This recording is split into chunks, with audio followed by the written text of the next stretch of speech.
What if I told you that there was a way you could earn over $36,000, euros, or pounds with one client in a year? What would you say? Would you immediately think it's a scam? Would you immediately think I'm ripping someone off? Would you think that I'm making up fake information to get people to pay for something that doesn't deliver? Or would you think, 36,000, that's not that much for one client? Mindset shift. You see, for a lot of yoga teachers, their headspace is so focused on this class or this month, and the field of mental view is usually not looking at the bigger picture for things. And that's okay, right? I mean, if you're a yoga teacher, you probably got into yoga to deepen your practice, and there's a good chance you weren't studying business before yoga. Maybe you were, maybe not, but it's been my experience that most of the time that doesn't happen. And so as a result, when yoga practitioners become yoga teachers, I just walked through a big spider web on my forehead. When yoga practitioners become yoga teachers, guess what happens? They take their time for money employment mindset with them. And that just doesn't really sit with me, because yoga teachers are literally changing the world. We're making the world a better place. We're helping people identify, connect, and heal their bodies. Connect with and heal their bodies. We are showing people how to live more consciously, and we're helping people to make better decisions. But unfortunately, group classes don't communicate the power, transformation, and journey in the price, right?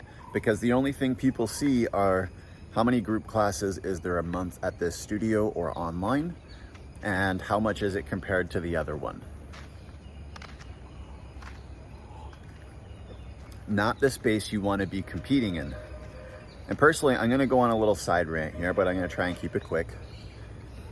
One of the things I hear from yoga students all the time is like how capitalism is bad and everything's just a race to zero for like cheap labor and exploiting people. And then yoga teachers will turn around and be like, oh, I'm offering stuff for free because I want to make yoga more accessible, while not realizing that they're actually following capitalism in a race to zero, except they're starting at zero. Do you know how hard it is to get someone who pays $5 a class to go up to $10 a class? Let me tell you, it's harder than charging someone $1,000. Because in the mind of the $5 person, they probably don't see yoga as very valuable. That's why they're not paying very much for it or investing in your services, right? Maybe they see yoga as super valuable, but they're not sure about how much the transformation is going to deliver for them. And so they're not investing very much in teachers, coaches, and programs that are going to take them further, right? I find this really weird that yogis are usually discouraged by capitalism, but then do the very thing that capitalism does, which is get labor to zero. Like, and then say it's for making yoga accessible, but there's literally hundreds of millions of YouTube videos and yoga teachers who are doing yoga for free or basically nothing. Super weird in my opinion. But let's get back to the topic. How could you make $36,000 a year with one client, yet still help people for free? That's the question I posed to you today, because most yoga teachers would sit back and say, with one client, that's impossible. How am I? And most yoga teachers think, well, if I make money, then there's no way that the students get yoga for free. Do you see all the mindset stuff going on here? And then, like, this is partially why it's so hard for yoga teachers to make money, because there's a lot of mindset issues around money, and there's a lot of uncertainty or unawareness about strategies of different ways to earn. So let me give you one example of how you can have one client who makes you $36,000 a year while also helping a bunch of people for free. This is a strategy I've worked on with a student. At the time of this recording, she's pretty early in her work, but this is the direction she's going. This is not something she's implemented yet, but I wanted to share because I feel like it's something a lot of yoga teachers struggle with, and I wanted to give you an example of ways that everybody can still win. Okay, so this student is creating a package, and the package is for a specific group of women in the community who need help after recently giving birth, right? So this person is focusing on a specific scenario after birth, a specific time frame after birth, a specific condition after birth, and helping these students move to a specific place. Okay. Now, it was also important for this client of mine to help people who may not have the financial resources that she is slowly coming to believe she is worth. And so she was asking me about it. She was saying, like, well, I'm working with these charities, and, like, you know, the people here, they don't make very much. So how am I gonna make a sustainable living from this when these people don't have very much, right? And that's usually the place where yoga teachers just are like, that's it, I'm just throwing in the towel, and there's absolutely no other way that I could earn money and help these people who don't have very much, so I just gonna do it for free.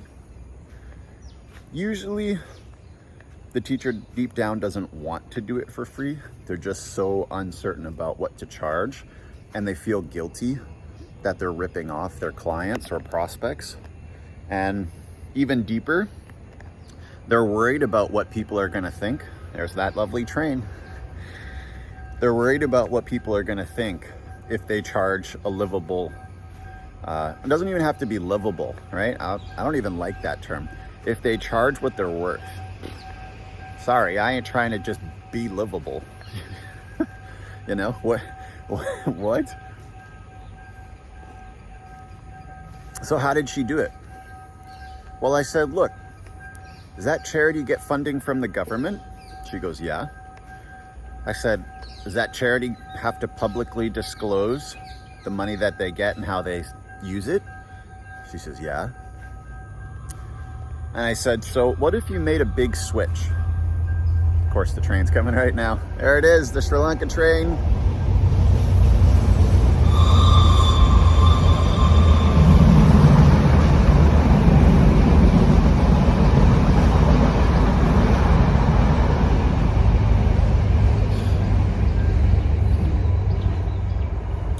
I think we're too late for the monkeys outside.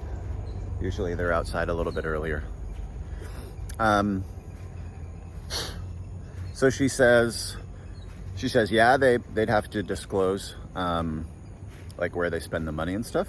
So I said, all right, let's go on and have you look up a few charities who are in this space, review their finances, and see how they're allocating their money. And then, because these charities are partially government funded, you've got that backing, and you're making a course specifically to help these people that are within their charity, and you're offering something that they can't offer but would explicitly benefit their students, or not their students, but like the people who are helped by this charity. And so I was like, look, when you charge, what's called B2C, business to consumer, you can charge certain rates, but in this case, it would be more beneficial for her to go what's called B2B, business to business, right? You could also say B2C, business to charity.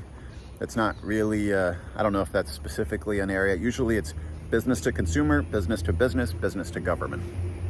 I don't know if charity would fall under government or not. Anyways, point being, I said, look, you got to switch your strategy. If you're going to help these women, maybe they have the funding, maybe not, but you could reach more people and do less work if you pitch to the charity, institutional client, right? Now, once you've reviewed their finances and you found out that they got the money, which they do, and there's the monkeys. I don't know if you could hear them. That's the monkeys. Maybe we'll see them today. So a charity would have the money because you looked it up, right? Found it.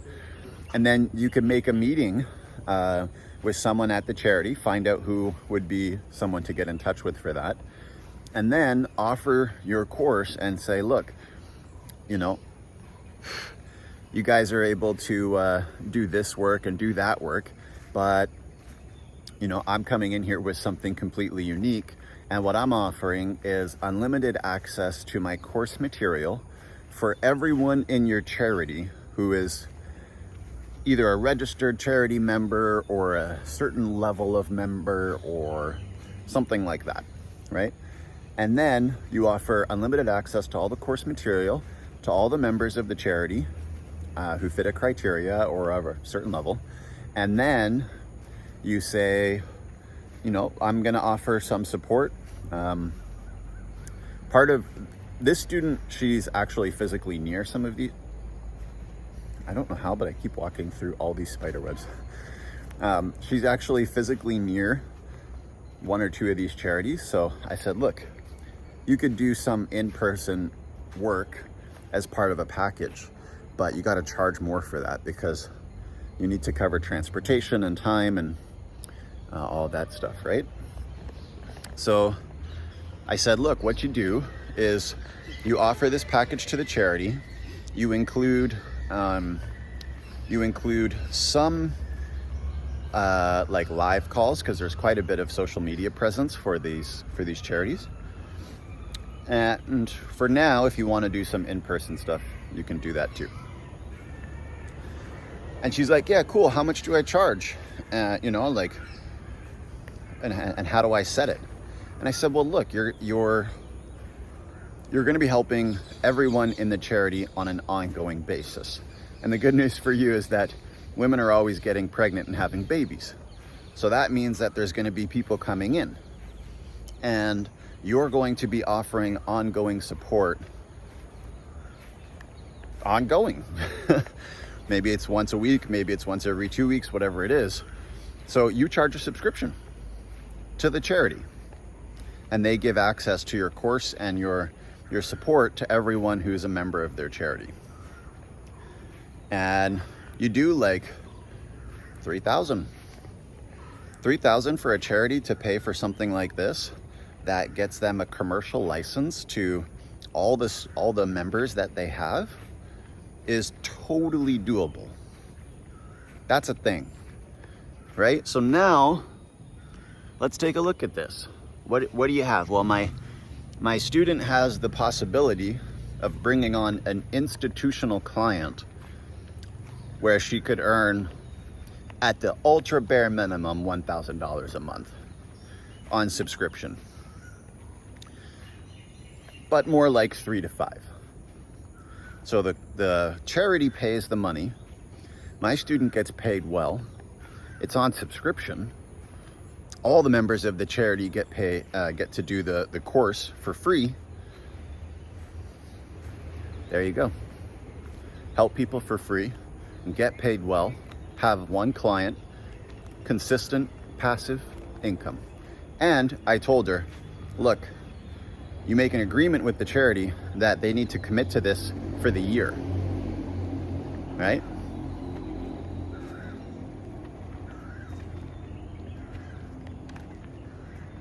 Here's the juicy part. You go get a second charity, you do the same thing, you double your income, $6,000 a month, 2 clients. You want to take it to even the next level? If you're offering online group calls for support, you set it up so that all the members of both charities can join the same call, right? So you don't offer, say a weekly group call to support the community at one charity and then a different call for a different charity. You could do that. You should charge more. And the reason being is that when you offer the support for both charities in one call, you've increased your income with 0 extra work. Think about that, right? Let's say you do one group call a week and charity 1 comes on board, $3,000 a month, right? All the students get unlimited access, or all the charity members get unlimited access to your course. They get 1 weekly group call, maybe some other stuff, $3,000 a month for the charity. Charity number 2 does the same thing. Okay, now here is where the entrepreneur is going to differ from the yoga teacher. The yoga teacher is used to a time for money exchange, so they're probably not even approaching charities or offering courses, but maybe a little bit of that mindset is still left over. So most people will say, okay, well, if it's another charity, that means I need to offer another group call. Nope. You want to enhance the value, protect your energy, and minimize or stabilize your workload, right? Because what happens if you sign 10 charities? Well, now you got 10 group calls that are all the same thing. They're just for different charities. Well, that doesn't work. You're trying to have more freedom in your life, right?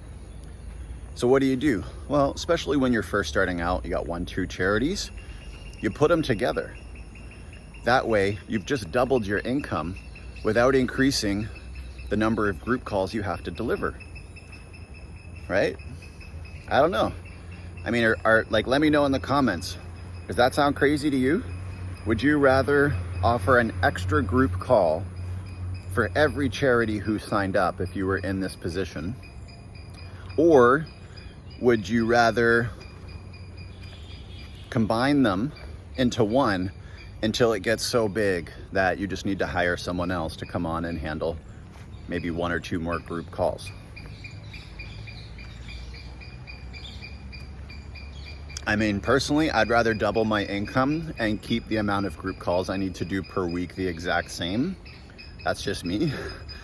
Maybe some people like doing way more work for more money, but I'd rather make more money and do the exact same amount of work. But that's just me. So this is pretty crazy, right? Like, tell me now that you think it's a scam to earn $36,000 or even $72,000 a year off, $72,000, that'd be 2 clients, 2 charities at $3,000 a month each.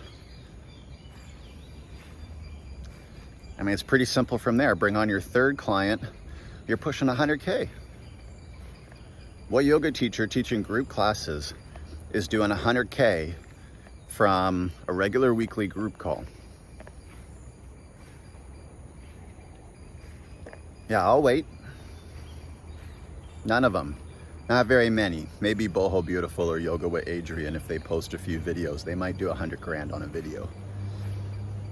But unless you've got 8 to 15 million followers on YouTube, you don't have to wait to get that big to make that kind of income.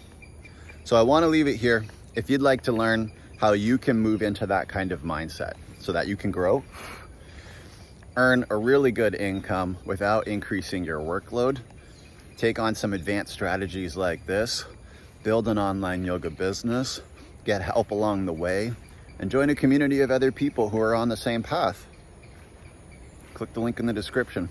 I'll show you how to get started. Cheers.